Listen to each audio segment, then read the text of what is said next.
ఒక వ్యక్తి సక్సెస్ఫుల్ పర్సన్గా ఎదగాలంటే ఏం చేయాలి? అతనికి ఎటువంటి లక్షణాలు ఉండాలి? సక్సెస్కి ఏదైనా ఫార్ములా ఉందా? అంటే సక్సెస్కి ఫార్ములా లేదు, సక్సెస్కి ఉండవలసిన లక్షణాలకు ఒక ఫార్ములా ఉంది అంటున్నారు వ్యక్తిత్వ వికాస నిపుణులు. అసలు సక్సెస్కి ఏం ఫార్ములా కావాలి? ఆ ఫార్ములా వివరాలు ఏంటి? సక్సెస్ సాధించాలంటే ఎటువంటి లక్షణాలు ఉండాలి? వాటిని పెంపొందించుకోవాలంటే ఏం చేయాలి? ఇది ఈరోజు మన టాపిక్. దీనిపై మాట్లాడడానికి మేధా ఇన్స్టిట్యూట్ డైరెక్టర్ చిరంజీవి గారు ప్రస్తుతం మనతో పాటు ఉన్నారు. చిరంజీవి గారు నమస్కారం సార్. నమస్తే. అదేవిధంగా కొంతమంది స్టూడెంట్స్ కూడా ఉన్నారు, వారి డౌట్స్కి చిరంజీవి గారు క్లారిఫై చేస్తారు. Hi friends. చిరంజీవి గారు, సక్సెస్కి మీరు ఇచ్చే ఫార్ములా ఏంటి? సక్సెస్కి ఫార్ములా ఉందా? తప్పకుండా అండి. అంటే సక్సెస్కి ఒక్కొక్కరికి ఒక ఫార్ములా ఉంటుంది. ఎగ్జాక్ట్ ఒకటే ఫార్ములా అందరూ అని లేదు. బట్ నేనేమంటానంటే సక్సెస్ సాధించడానికి ఒక చిన్న ఫార్ములా నేను బాగా నమ్మేది, ఏబిసిడి టు సక్సెస్ అంటాను. A B C D to success. ఏబిసిడి ఈ 4 అక్షరాలను తీసుకుంటే ఏ స్టాండ్స్ ఫర్ యాటిట్యూడ్ అంటాం, అంటే మన ఆలోచన విధానం. Okay. B stands for belief, నమ్మకం. Okay. C stands for character and D stands for desire. Okay. ఈ 4 మనకు ఉన్నప్పుడు ఈ 4టిని ఒక క్రమ పద్ధతిలో పెడితే మనం సక్సెస్ ఈజీగా సాధించవచ్చని నేను స్ట్రాంగ్గా నమ్ముతాను. Right. Attitude, belief, character, desire, ఈ 4 కావాలి. ఏబిసిడి. ఫస్ట్ యాటిట్యూడ్ గురించి చెప్తారా సార్? యాటిట్యూడ్ అంటే ఏంటి అసలు? దానికి మీరు ఎలా డిఫైన్ చేస్తారు? తప్పకుండా అండి. సో యాటిట్యూడ్ అనేది ఈరోజు మీరు ప్రపంచంలో సక్సెస్ఫుల్గా నిలబడ్డ వ్యక్తులను ఎవరిని తీసుకున్నా కూడా, అది స్పోర్ట్స్ కావచ్చు, బిజినెస్ కావచ్చు, కార్పొరేట్ రంగంలో కావచ్చు, ఏ విధంగా తీసుకున్నా కూడా, సక్సెస్ఫుల్గా నిలబడ్డ ఏ వ్యక్తిని తీసుకున్నా కూడా వాళ్ళు ఏమంటారు అంటే 70% ఆఫ్ ద పీపుల్ వాళ్ళు సక్సెస్ అవ్వడానికి కారణం వాళ్ళ యొక్క ఆలోచన విధానం. యాటిట్యూడ్ అంటే ఏం చెప్తామంటే the way you look at the world. అంటే ఈ ప్రపంచాన్ని మనం చూసే కోణం, దృక్పథం, మనం ఏ యాంగిల్లో చూస్తున్నాం ఈ ప్రపంచాన్ని. అంటే ఈ ప్రపంచం అంతా అందరికీ ఒకటే ఉంటుంది, బట్ మనం చూసే విధానాన్ని బట్టి అది మనకు కనపడుతూ ఉంటుంది. అందుకే అంటారు. సో మనం ఎర్ర కళ్ళద్దాలు పెట్టుకుంటే ఎర్రగా ఉంటుంది, పచ్చ కళ్ళద్దాలు పెట్టుకుంటే పచ్చగా ఉంటుంది. సో మనం చూసే విధానం ఏంటి? ఒక సంఘటన జరిగినప్పుడు ఒకే సంఘటనకి ఒక్కొక్క వ్యక్తి ఒక్కొక్క రకంగా రియాక్ట్ అవుతూ ఉంటాడు, దానికి రెస్పాండ్ అవుతూ ఉంటాడు. మన జీవితంలో జరిగే సంఘటనలకి మనం ప్రతిస్పందించే విధానం, మనం రియాక్ట్ అయ్యే విధానం ఏదైతే ఉందో, మనం రెస్పాండ్ అయ్యే విధానం ఏదైతే ఉందో, దాన్నే మన యాటిట్యూడ్ అనొచ్చు, మన ఆలోచన విధానం. అందుకే ఈరోజు సక్సెస్ఫుల్గా ఉన్న ఆర్గనైజేషన్స్ అన్నీ చూస్తేనంట 70% ఆర్గనైజేషన్స్ తీసుకుంటే ఆ సంస్థలు సక్సెస్ అవ్వడానికి కారణం వాళ్ళు పెట్టిన ఇన్ఫ్రాస్ట్రక్చరో ఇన్వెస్ట్మెంటో కాదట, ఆ సంస్థల యొక్క మేనేజ్మెంట్, ఆ సంస్థలో పనిచేసిన ఉద్యోగుల యొక్క యాటిట్యూడ్. వాళ్ళ యాటిట్యూడ్ను బట్టే ఆ సంస్థలు సక్సెస్ఫుల్గా నిలబడ్డాయి. కాబట్టి మనం సక్సెస్ కావాలి అంటే మన ఆలోచన విధానం ముఖ్య పాత్ర వహిస్తుంది. రైట్. ఆలోచన విధానం అంటున్నారు కదా సార్. ఆలోచన విధానంలో చాలా తేడాలు ఉంటాయి, చాలా డిఫరెన్సెస్ కూడా ఉన్నాయి. అవునండి. సో వాటిని ఎలా మనం బ్యాలెన్స్ చేసుకోగలగాలి? యాక్చువల్లీ ఈ యాటిట్యూడ్స్లో చాలా రకాలు ఉంటాయి. అంటే ప్రతి వాళ్ళకు ఒక ఆలోచన విధానం ఉంటుంది. ఒకే విషయానికి రియాక్షన్స్ అండ్ రెస్పాన్స్ ఎంతోమంది చెప్పాను. సింపుల్గా ఎలా ఉంటుందంటే, ఒక సంఘటన జరిగినప్పుడు మీకు ఒక చిన్న ఎగ్జాంపుల్ చెప్తాను. ఇవాళ మనం స్టూడియోకి వస్తున్నాం. వచ్చేప్పుడు ఇప్పుడు మనతో స్టూడెంట్స్ ఉన్నారు. ఆ స్టూడెంట్ మన స్టూడియోకి వస్తున్నాడు. వచ్చేప్పుడు మన స్టూడియో దగ్గర పాపం డల్గా వస్తున్నాడు, ఎందుకో గేట్ దగ్గర 100 రూపాయల నోటు దొరికింది అనుకోండి. అప్పటి వరకు డల్గా ఉన్నవాడు కాస్త ఆనందంగా ఉంటాడు, హ్యాపీ అయిపోతాడు, 100 అని అలా చూస్తున్నాడు. పక్కకు చూడట్లా. ఇప్పుడు ఈయన పక్కన ఇంకో స్టూడెంట్ వచ్చాడు, ఆ అబ్బాయికి 1000 రూపాయల నోటు దొరికింది, ఏం చూడలే. వెంటనే అయ్యో పక్కకు చూడాల్సిందే, 1000 రూపాయలు మిస్ అయిపోయాయని 100 దొరికినా కూడా బాధపడుతూ ఉంటాడు. వెంటనే పోలీసులు వచ్చి ఆ 1000 రూపాయలు దొరికిన అతన్ని పట్టుకెళ్తున్నారు. ఈ దొంగ నోటు పదాను పోలీస్ స్టేషన్ కానీ మనల్ని వదిలేశారు. అమ్మ నా 100 నాకు చాలు అని ఆనందపడిపోతూ ఉంటాడు. అంటే చేతిలో అదే 100 రూపాయలు ఉంది. ఫస్ట్ ఆనందంగా ఉన్నాడు, వేరే వాళ్ళకి దొరకగానే బాధగా ఉన్నాడు, మళ్ళీ వేరే వాళ్ళని తీసుకెళ్ళగానే మళ్ళీ ఆనందం అయిపోతున్నాడు. అంటే ఆనందం, బాధ ఆ 100 రూపాయల్లో లేదండి, ఆ 100 రూపాయల విషయంలో తన ఆలోచన విధానం. అలాగే సక్సెస్ ఫెయిల్యూర్ అనేవి మన చుట్టూ ఉన్న సంఘటనలో కానీ చుట్టూ ఉన్న వస్తువుల్లో కానీ ఉండదు. ఆ వస్తువులకి, ఆ సంఘటనలకి మనం ప్రతిస్పందించేదనం, వాటిని గురించి మనం ఆలోచించే విధానం. అందుకే సక్సెస్ అనేది ముందు మన ఆలోచనలో స్టార్ట్ అవుతుంది. కాబట్టి ఈ ఆలోచనలు రకరకాలుగా ఉంటాయి. కొందరు పాజిటివ్గా ఆలోచిస్తారు, కొందరు నెగిటివ్గా ఆలోచిస్తారు. ప్రతి విషయాన్ని కొందరు ఛాలెంజింగ్గా తీసుకుంటారు. ఈ యాటిట్యూడ్లో రకరకాలుగా ఉంటాయి. కొందరు అసర్టివ్గా తీసుకుంటారు. సో ఏ యాటిట్యూడ్ ఉంటే మనం సక్సెస్ అవుతాం.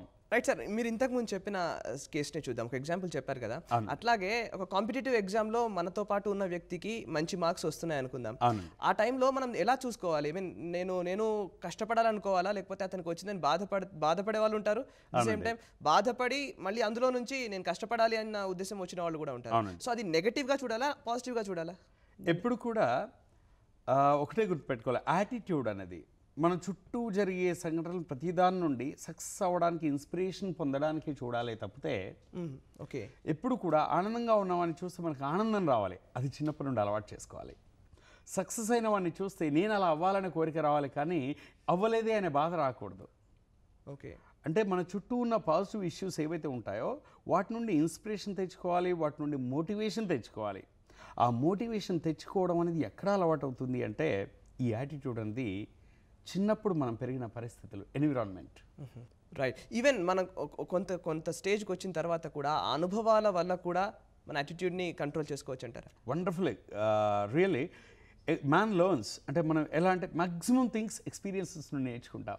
100 సార్లు చెప్పినా గుర్తుండదు, బట్ ఒక్కసారి అనుభవపూర్వకంగా వస్తే బాగా గుర్తుంటుంది. Experience is a best teacher అంటారు. రైట్. అందుకే ఏమంటారంటే success is not the destination. Success అనే డెస్టినేషన్ కాదు, it's success is a road which is always under the construction. ఎప్పుడు it's always under the construction. అందుకే ఇది కంటిన్యూస్గా అవుతూనే ఉంటుందన్నమాట. కాబట్టి దాన్ని అనుభవిస్తూ వెళ్ళడమే తప్పితే ఇంకా దానికి డెస్టినేషన్ ఎండింగ్ అనేది ఉండదు. రైట్. సార్, ఒక స్టూడెంట్కి డౌట్ ఉంది, క్లారిఫై చేయండి. మీ డౌట్ ఏంటి? Good morning sir. Good morning. My name is Sirisha. Okay. ఇప్పుడు చిన్నప్పుడు అంతా కూడా మనకు ఒక యాటిట్యూడ్ అనేది క్రియేట్ అయిపోతుంది. ఇప్పుడు అది పెద్ద అయ్యే కొద్దీ యాటిట్యూడ్ చేంజ్ అవుతుందా, అట్లానే ఉంటుందా? రైట్. చాలామంది ఏమంటూ ఉంటారంటే చిన్నప్పుడు వచ్చిన బుద్ధులు అసలు పోవు, ఇప్పుడే కాదు నువ్వు ఎప్పటి నుండి ఇంతే అని మనల్ని అనేస్తూ ఉంటారు సింపుల్గా ఒక మాటలో. నిజంగా అది కాదండి. నిజంగా మనం పుట్టినప్పుడు మనకి ఏ యాటిట్యూడ్ లేదు, మామూలుగా పుట్టాం. తర్వాత మన ఇంట్లో పరిస్థితుల వల్ల కొంత యాటిట్యూడ్ వస్తుంది, బట్ స్కూల్కి వెళ్ళిన తర్వాత మన యాటిట్యూడ్ మారుతుంది. ఎందుకంటే యాటిట్యూడ్ని ఇన్ఫ్లుయెన్స్ చేసేవి ఒకటి ఎన్విరాన్మెంట్, ఇంకోటి ఎడ్యుకేషన్, ఇంకోటి ఎక్స్పీరియన్స్, ఇంకొకటి అసోసియేషన్ అంటే మన సాహచర్యం. మనం ఎవరితో ఎక్కువ ఉంటున్నాం, మన ఫ్రెండ్స్ కావచ్చు, జనాలు కావచ్చు, మన చుట్టూ ఉండే జనాలు ఎవరు, దాన్ని బట్టి మన యాటిట్యూడ్ మారుతుంది. సో సక్సెస్ ఫార్ములాలో ABCD, అందులో యాటిట్యూడ్ చాలా ఇంపార్టెంట్. రైట్. ఇక సెకండ్ దాంట్లోకి వెళ్దామా సార్? బిలీఫ్. నమ్మకం అనేది దేనికైనా పునాది. నాకు ఇంకా గుర్తు, ఆ మధ్య ఏదో సీరియల్ వచ్చేది నమ్మకం నమ్మకం అని. అందులో టైటిల్ సాంగ్ ఎంత బాగుండేదో. అవును. తెల్లవారుతుందనే నమ్మకం లేకపోతే రాత్రి నిద్ర పట్టదంటాడు ఆయన. నిజంగా తెల్లవారుతుందనేది ఒక నమ్మకం. రైట్. అంటే నమ్మకమే దేనికైనా పునాది. ఒక ఇంగ్లీష్లో కొటేషన్ చెప్తారు, if your mind conceives idea, your heart believes idea, then only you can do it. మనకు వచ్చిన ఆలోచనని మనస్సు నమ్మాలి, నమ్మినప్పుడే మనం ఏదైనా చేయగలం. రైట్. ఒక మాట, మనకు గుడికి వెళ్ళాం అనుకోండి, దేవుడు ఉన్నాడని నమ్మితే హాయిగా ప్రశాంతంగా ఉంటుంది. అక్కడికి వెళ్ళి ఉన్నాడా లేదా అనే డౌట్తో వెళ్ళాం అనుకోండి, ప్రశాంతంగా ఉండలేం.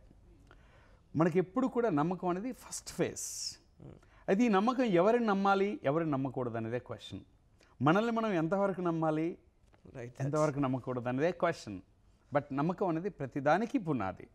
ఈ నమ్మకాన్ని ఎవరైతే బాగా నమ్ముతారో, నమ్మకాన్ని నమ్మి మనం అంటారు చూసారా, నేను ఏదైనా సరే ఒకటి నమ్మానంటే చేసేస్తానంటారు. నిజంగా నమ్మిన వాళ్ళు చేసేస్తారు. సో కాబట్టి ఆ నమ్మకం పెంచుకోవాలి. ముందు నమ్మకం పెంచుకోవాలి. మనపైన మనకు నమ్మకం ఉండాలి, ఇతరులపైన కూడా నమ్మకం ఉండాలి. ఆ విషయంలో ఏదైనా జాగ్రత్తలు తీసుకోవాలి సార్? తప్పకుండా అండి. ఏంటవి? మన మీద మనకు నమ్మకం, చాలామంది కొంతమంది నన్ను నేను నమ్ముతాను, ఇంకెవరిని నమ్మను అంటారు. తప్పది. ఎవరిని నమ్మకుండా నువ్వు ఏమీ చేయలేవు ఈ ప్రపంచంలో. ఓకే. చిన్న మాట ఏమంటామంటే, నాన్న అనే పిలుపు కూడా అమ్మ మాట మీద నమ్మకమే అంటాం. ఒక వ్యక్తిని జీవితాంతం ప్రేమగా అఫెక్షనేట్గా నాన్న అని పిలుస్తుంటాం, కేవలం అమ్మ మాట మీద నమ్మకం. అయితే మనల్ని మనం నమ్మేప్పుడు దేని బేస్గా చేసుకొని నమ్మాలి అంటే, మనం గతంలో సాధించిన విజయాలు మనకు ఆధారం. నేను ఇది చేయగలను అనే నమ్మకం నీకు ఎప్పుడు వస్తుంది అంటే, అలాంటిది ఇంతకుముందు కొన్ని చేసి ఉన్నప్పుడు. ఈ నమ్మకం అనేది 4 రకాలుగా, ఒక 4 స్టెప్స్లో ఉంటుందండి. ఓకే. ముందుగా ఒక టేబుల్ తీసుకోండి. ఒక టేబుల్ తీసుకుంటే దానికి 4 కాళ్ళు ఉంటాయి. సో మామూలుగా నేను ఎప్పుడు అబ్బాయిలను క్లాస్ రూమ్లో అడుగుతుంటాను, అందంగా ఉంటాను అనుకునే వాళ్ళంతా చెయ్యొద్దండి అని.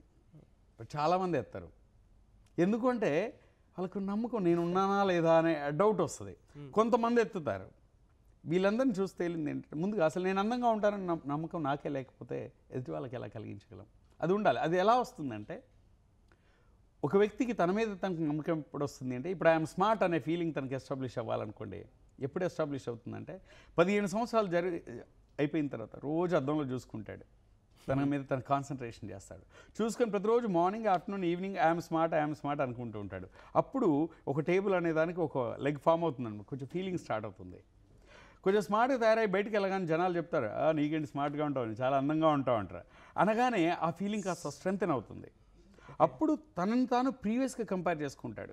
ఇప్పుడు ఇలా ఉన్నాను, ఒకప్పుడైతే అలా ఉండేవాడిని చిన్నప్పుడు, అప్పుడు బక్కగా ఉండేవాడిని, అప్పుడు ఇంత ఉండేవాడిని కాదు అనుకుంటాడు. కంపారిజన్ చేయగానే ఆ ఫీలింగ్ ఇంకా స్ట్రెంగ్తెన్ అవుతుంది. 3rd step. 4th స్టెప్ ఏంటంటే ఫైనల్గా ఎవరో ఒక అమ్మాయి చెప్పడం, తనకి ఇష్టమైన అమ్మాయి కావచ్చు, ఇంకెవరైనా వచ్చి your handsome boy, your smart boy అని చెప్పడం, లేదా ఏదో కాంపిటీషన్లో పార్టిసిపేట్ చేసినప్పుడు ఆ స్మార్ట్గా ఉంటాడు కదా అబ్బాయి అని ఎవరో కాంప్లిమెంట్ ఇవ్వడం, ఇవన్నీ సర్టిఫికేట్ లాంటివి. అంటే ఒక నమ్మకం రావడానికి 4 స్టేజెస్. ముందు మనది మనం చెప్పుకోవాలి, తర్వాత జనాలు మనకు చెప్పాలి, అప్పుడు మనల్ని మనం కంపేర్ చేసుకుంటాం పాత దాంతో, లేదా మనకంటే అందంగా లేని వాళ్ళతో కావచ్చు, ఏదైనా కావచ్చు. 4వది నలుగురు డిక్లేర్ చేసేయడం. 4 స్టేజెస్లో మన మీద మనకు నమ్మకం పెరుగుతుంది. Good morning sir, this is Nagendra. Okay sir, ఇప్పుడు అందరూ అంటూ ఉంటారు సెల్ఫ్ కాన్ఫిడెన్స్ ఉండాలి కానీ ఓవర్ కాన్ఫిడెన్స్ ఉండకూడదు. ఓకే, బట్ ఈ సెల్ఫ్ కాన్ఫిడెన్స్ ఓవర్ కాన్ఫిడెన్స్కి ఈ రెండింటికి డిఫరెన్స్ చెప్తారా? Nice question. యాక్చువల్గా confidence is only the word I believe. ఈ కాన్ఫిడెన్స్ అనేది మన మీద మనకు కాన్ఫిడెన్స్ ఉండాలి, వేరే వాళ్ళ విషయంలో కూడా కాన్ఫిడెన్స్ ఉండాలి. ఈ ఓవర్ కాన్ఫిడెన్స్ అంటే అర్థం ఏంటంటే, యాక్చువల్గా there is nothing which is called over confidence. Over confidence అనేది మనం తప్పుగా అంచనా వేసుకోవడం, అంతే. మన గురించి మనం తప్పుగా అంచనా వేసుకోవడం. అంటే ఓవర్ కాన్ఫిడెన్స్ అంటే మన ఎబిలిటీని మించి మనల్ని మనం నమ్మడం, రైట్? ఇది మన మీద మనకు పూర్తి అవగాహన లేకపోవడం అయినప్పుడు జరుగుతుంది. మన స్థాయిని మించి మనం ఎప్పుడు ఆలోచిస్తాం అంటే మన గురించి మనకు పూర్తి అవగాహన లేనప్పుడు. కాబట్టి మన గురించి మన స్ట్రెంగ్స్, మన స్కిల్స్, మన ఎయిమ్స్, ఆబ్జెక్టివ్స్ అన్ని క్లారిటీ ఉన్నప్పుడు ఈ ఓవర్ కాన్ఫిడెన్స్ అనే క్వశ్చనే రాదు. రైట్ సార్, మీరు చెప్తున్నట్టుగానే ఓవర్ కాన్ఫిడెన్స్ అనేది ఇతరులను నమ్మే విషయంలో కూడా ఉంటుంది. కొంతమందికి ఎక్కువగా నమ్మడం వల్ల కూడా మోసపోయిన వాళ్ళు ఉన్నారు. సో ఆ విషయంలో అంటే ఎదుటి వాళ్ళని నమ్మే విషయంలో కానీ, ఎదుటి వాళ్ళని చేరదీసే విషయంలో కానివ్వండి, ఎటువంటి జాగ్రత్తలు తీసుకోవాలి? మన సక్సెస్కి సంబంధించి ఎదుటి వాళ్ళ మీద భారం పెట్టడం అనేది నిజం పద్ధతి కాదు. రైట్. ఎందుకంటే ఒక వ్యక్తి సక్సెస్ సాధించడానికి చుట్టూ ఉన్న ప్రపంచం అంతా కూడా సెకండరీ రోల్ ప్లే చేస్తుంది. మన సక్సెస్లో ప్రైమరీ రోల్ ఎవరిది అంటే మనది, మామూలుగా. అందుకే మనల్ని మనం ఎక్కువ నమ్ముకోవడం, ఎదుటి వాళ్ళని ఎంతవరకు నమ్మాలి, ఎంతవరకు నమ్మకూడదు అనే వైజ్నెస్ని పెంచుకోవడం. ఎవరిని నమ్మాలి, ఎవరు నమ్మకూడదు అనేది అది వైజ్నెస్, ఇండివిజువల్ వైజ్నెస్.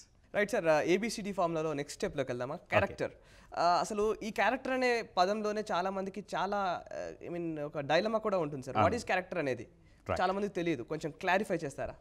ఓకే, క్యారెక్టర్ అంటే సింపుల్గా చెప్తాను, getting success is one thing, but keeping that success with you is called character. Fine. Success సాధించడం అనేది ఒక విషయం అయితే, ఆ సక్సెస్ని నిలుపుకోవడం అనేదే నేను క్యారెక్టర్ అంటాను. చాలామంది సక్సెస్ అయిన వాళ్ళని చూస్తే మనకు తెలిసేది ఏంటంటే, సక్సెస్ సాధించే వరకు బాగా వెళ్తారండి, కానీ ఆ సక్సెస్ అయిన తర్వాత ఆ ప్లేస్లో ఉండడానికి చాలా కష్టపడతారు, అక్కడి నుండి తొందరగా పడిపోతూ ఉంటారు. అయితే సక్సెస్ సాధించడం ఈజీ అంటాను, బట్ సాధించిన సక్సెస్ని నిలుపుకొని ఆ ప్లేస్లో చాలా కాలం ఉండడం అనేది కష్టం అంటాను. దానికోసం వాళ్ళు ఎక్కువ శ్రమ పడాల్సి ఉంటుంది. హలో సార్, నా పేరు భవ్య. ఓకే, సక్సెస్ సాధించాలంటే జనాల యొక్క ప్రభావం ఎంతవరకు ఉంటుంది మన విషయంలో? మన విషయం ఒక మాట చెప్తాను. మామూలుగా నువ్వు చిన్నప్పుడు బెలూన్స్ ఎగిరించడం ఇలాంటివి చేసి ఉంటావు, బెలూన్స్తో ఆడుకొని ఉంటావు కదా. ఒక బెలూన్ ఎగిరించాలంటే నువ్వు ఏం చేస్తావు? ముందు గాలి ముందు బెలూన్ పైకి ఎగిరిస్తా. ఒక బెలూన్ ఎగరాలి అంటే బెలూన్లో గాలి ఉండాలి. బెలూన్లో గాలి లేదనుకో, బయట బాగా గాలి ఉంది, చాలా ఎక్కువ గాలి ఉంది, గాలి వీస్తుంది, బెలూన్ లోపల గాలి లేదు, ఆ బెలూన్ని ఎగిరించగలవా? ఎగిరించలేము. అంటే బయట ఎంత గాలి ఉన్నా కూడా బెలూన్ పైకి ఎగరాలంటే గాలి ఎక్కడ ఉండాలి? బెలూన్లోనే ఉండాలి. అలాగే మనం సక్సెస్ కావాలి అంటే బయటి ప్రపంచం అంతా ఇది బయటి గాలి లాంటిది, బట్ మన ఆలోచన విధానం, మన టాలెంట్, మన స్కిల్ ఇవన్నీ కూడా బెలూన్లోనే ఉండే గాలి లాంటివి. నిజంగా మనం జీవితంలో సక్సెస్ కావాలి అంటే మనలోన ఉండే ఆ యాటిట్యూడ్ ఏదైతే ఉందో, ఆ బిలీఫ్ సిస్టమ్ ఏదైతే ఉందో, ఇవి ముఖ్య పాత్ర వహిస్తాయి. కానీ బయట వాళ్ళు ఏంటంటే వాళ్ళు ఎంకరేజ్ చేయగలరు, వాళ్ళు సపోర్ట్ చేయగలరు, మనం ఎగరడానికి ఒక ప్లాట్ఫామ్ని వాళ్ళు ఇవ్వగలరు, మనం ఎగురుతుంటే చప్పట్లు కొట్టి ఎంకరేజ్ చేయగలరు, కానీ ఎగరడానికి కావాల్సిన ఎనర్జీ మాత్రం నీలో ఉండాలి. అది ఉన్నప్పుడే, అందుకే అంటాను మిగతా వాళ్ళు సెకండరీ రోల్ బట్ మన సక్సెస్లో మనమే ప్రైమరీ రోల్ ప్లే చేస్తూ ఉంటాం. Very fine sir. అండ్ క్యారెక్టర్లో మాట్లాడుతున్నాం కదా సార్, క్యారెక్టర్ గురించి మాట్లాడేటప్పుడే ఒక చిన్న డైలమా కూడా ఉంటుంది. మీన్ మీరు అన్నట్టుగా సక్సెస్ఫుల్ పర్సన్ అయిన తర్వాత ఒక స్టేజ్లోకి వెళ్ళిన తర్వాత దాన్ని నిలుపుకునే టైంలో డిప్లొమసీ అనేది ఎక్కువగా అందరూ చూస్తుంటారు, చూస్ చేసుకునే చాయిస్ అదే ఉంటుంది.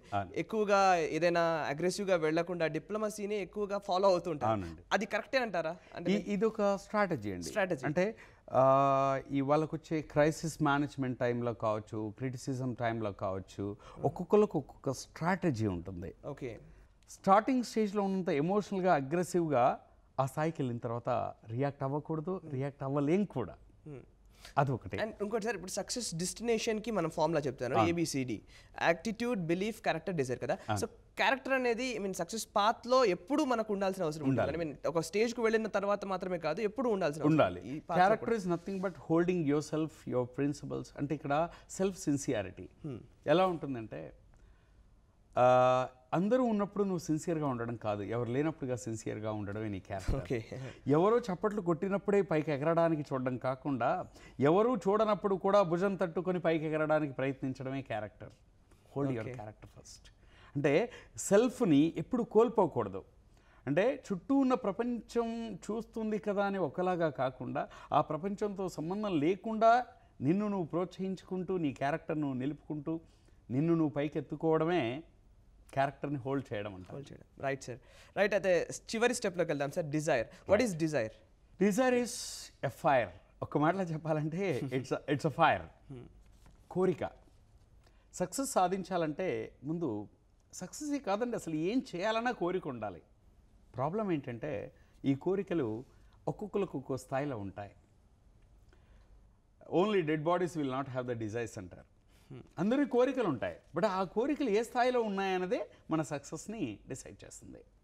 చూడండి, మనకు ఒక్కోసారి మనం emotional, when a man is over powered with the emotionally over powered అయినప్పుడు, బాగా కోపం వచ్చినప్పుడు చూడండి మనం ఎలా మాట్లాడతాం మనకు తెలియదు, మన వాయిస్ పిచ్ లెవెల్ ఎంత ఉంటుందో మనకు తెలియదు. కోపం వచ్చినప్పుడు మనం వాడే వస్తువులు, విసిరే వేగం అన్నీ మారుతూ ఉంటుంది. అందుకే అంటారు, గుండెల్లో చెయ్యాలనే కోరిక మెండుగా ఉంటే చేతిలో ఉన్న ప్రతీది కూడా ఒక ఆయుధంగా పనిచేస్తుందట. మన చేతిలో ఉన్న ప్రతీది ఒక వెపన్ లాగా పనిచేస్తుంది. అందుకే ఏ man with a desire makes himself majority. కోరికతో ఉన్న వ్యక్తి తనకు తానుగానే మెజారిటీ అయిపోతాడంట. అంటే తనలో ఉన్న ఎక్కడ లేని ఎనర్జీ వచ్చేస్తుంది. సో కాబట్టి ఆ డిజైర్ అనేది మనలో ఉండాలి. రైట్. ఇంకో స్టూడెంట్ డౌట్ కూడా కనుక్కుందాం సార్, చెప్పండి. Excuse me sir. Yes please. I'm SM Ghouse. Okay sir, కోరికలు పాజిటివ్గా నెగిటివ్గా ఉంటాయి కదా. ఇప్పుడు పాజిటివ్గా ఉంటే బెటర్ అంటారా, నెగిటివ్గా ఉంటే బెటర్ అంటారా? యాక్చువల్ నెగిటివ్ కోరికలు అనేది ఏం లేదు. అన్నీ just we have the desires. మన కోరికలు ఉంటాయి. అయితే ఆ కోరికలు నేనేమంటానంటే, మనం జీవితంలో పైకి రావాలనే కోరికలు ఉండడం, మన కెరీర్కి సంబంధించి ఇది సాధించాలనే కోరిక ఉండడం బెటర్ అంటాను. ఎందుకంటే ఇప్పుడు చూడు, పాజిటివ్గా ఎలా ఉండాలంటే, మా ఫ్యామిలీలో ఎవ్వరూ ఇది చేయలేదు, నేను చెయ్యాలి, చేసి గుర్తింపు పొందాలనేది ఒక కోరిక. మా సిటీలో ఎవ్వరూ ఇది చేయలేదు, నేను సాధించాలి అనేది ఒక కోరిక. సో ఎప్పుడు కూడా ఎలా ఉండాలంటే, ఏదో సాధించాలనే తపన, ఇంకేదో చేయాలనే కోరిక, ఇలాంటి పాజిటివ్ కోరికలు నీకు ఎనర్జీ ఇస్తాయి, నీకు మంచి గుర్తింపునిస్తాయి, అండ్ ఐడెంటిటీ క్రైసిస్ని దూరం చేస్తాయి. చాలామంది గుర్తింపు పొందాలనే కోరిక. సో చిరంజీవి గారు, ABCD ఫార్ములా టు సక్సెస్ అంటున్నారు. సక్సెస్ సాధించడానికి ఈ ABCD ఫార్ములా అనేది ఫాలో అయితే సరిపోతుందా? సక్సెస్ కావడానికి మనం ఇంకా పాటించాలి చాలా ఉన్నాయి, బట్ ఇందులో ప్రైమ్గా నేను చెప్పేది ఇదే. Irrespective of the chosen field, మనం ఏ రంగం తీసుకున్నా, ఏ ఫీల్డ్లో తీసుకున్నా, ఆ ఫీల్డ్లో ఒక ఉన్నతమైన స్థానానికి వెళ్ళాలి అంటే, మనకు గుర్తింపు రావాలి అంటే, సక్సెస్ఫుల్గా నిలవాలి అంటే, ముందుగా కావాల్సింది యాటిట్యూడ్, మన ఆలోచన విధానం.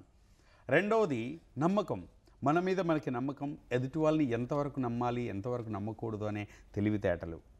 మూడవది, ఎన్ని కష్టాలు వచ్చినా ఏమొచ్చినా మన సెల్ఫ్ని కోల్పోకుండా మనది మనం హోల్డ్ చేసుకోవడం.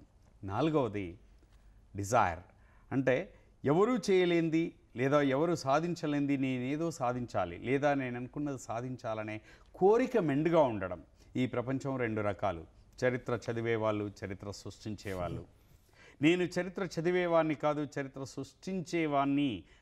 చరిత్ర సృష్టించాలి అనే కోరిక మనలో ఉన్నప్పుడు తప్పకుండా మనం అనుకున్న ఫీల్డ్లో రంగంలో సాధిస్తాం, చరిత్ర సృష్టిస్తాం. ఈ 4ని మనం బ్రహ్మాండంగా నమ్ముకోవచ్చు, హ్యాపీగా వీటిని ప్రొసీడ్ అయ్యి వెళ్ళిపోవచ్చు. Right, thank you very much Chiranjeevi గారు, మీరు వచ్చి చాలా వాల్యుబుల్ ఇన్ఫర్మేషన్ మాకు చెప్పినందుకు. థ్యాంక్స్ ఫ్రెండ్స్, మీరు కూడా మా షోలో పాల్గొన్నందుకు. చూసారు కదా, ఇది ఇవాల్టి కపిల్ చిట్స్ జై హో success mantra. ABCD formula: attitude, belief, character, desire. ఈ 4 లక్షణాలని పెంపొందించుకుంటే చాలు మీరు ఖచ్చితంగా సక్సెస్ఫుల్ పర్సన్గా నిలుస్తారని చిరంజీవి గారు చెప్తున్నారు. ఇది ఇవాల్టి జై హో సక్సెస్ మంత్ర. రేపటి కపిల్ చిట్స్ జై హో సక్సెస్ మంత్రాలో మరో చక్కటి టాపిక్తో మళ్ళీ కలుద్దాం. బాయ్.